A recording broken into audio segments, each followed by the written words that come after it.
Hello everyone नमस्ते Nadung Bhutia football एकाडेमीले Kalimpong district and सिलिगुडीमा residential winter football coaching camp every year नै गर्छ र कालिम्पोङमा हाम्रो in collaboration with Kalimpong district police यो हाम्रो कालिम्पोङको 6 साल कन्टिन्युली विन्टर क्याम्प गरेको हामीले भइसकेको छ र यसको उपलब्धि म तपाईँलाई अलिकति डिस्क्राइब गर्न चाहन्छु। सबसे पहिला 2026 को विन्टर फुटबल कोचिङ क्याम्पको रेजिस्ट्रेसन अलरेडी खुलिसकेको छ। तपाईँले रेजिस्टर गर्नु सक्नुहुन्छ दिएको नम्बरमा र यो हस्टेलहरू पनि प्रोभाइड गरिदिन्छ एकाडेमीले।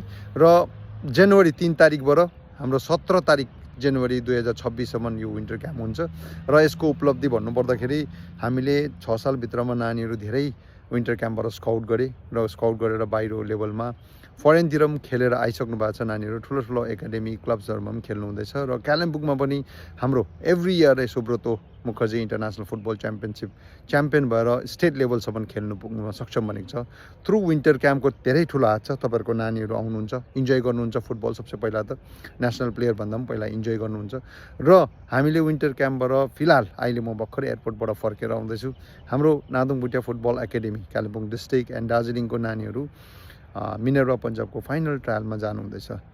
दार्जिलिङबाट इभान जोसिया तामाङ हुनुहुन्छ, कालिम्पोङबाट सामथेन भुटिया, लाभाबाट सत्यम गुरुङ अनि गुरबथानबाट हाम्रो सुसान ओरोज्यू हुनुहुन्छ। सुसान ओरोज्यू already got the full scholarship, उहाँको बन्ड टेस्ट मात्रै बाँकी छ। अरू 3 जना नानीहरू फेरि पनि फाइनल ट्रायलमा बस्नेछ चण्डीगढको मिनर्वा पन्जाब एकाडेमीमा।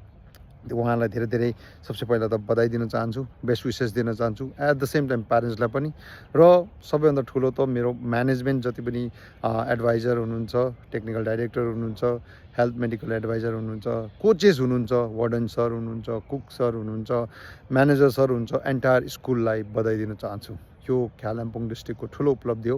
हाम्रो पहाडको जिटिएको ठुलो उपलब्धि लाग्छ। नानीहरू सानो उमेरमा गएर बाहिर खेल्नु पाउँदा, फ्लाइटमा चढ्नु पाउँदा, किन भन्दाखेरि हामीहरू त नसिब पनि थिएन फ्लाइटमा चढ्ने त्यतिको एजमा। र मलाई खुसी लाग्छ कि हामीले मेहनत गरेको कहीँ न कहीँ राम्रो हुन्छ जस्तो लाग्छ भावी पिँढीलाई। Thank you and see you on 3rd of January till 17th of January. We will enjoy at Mela Ground. See you there.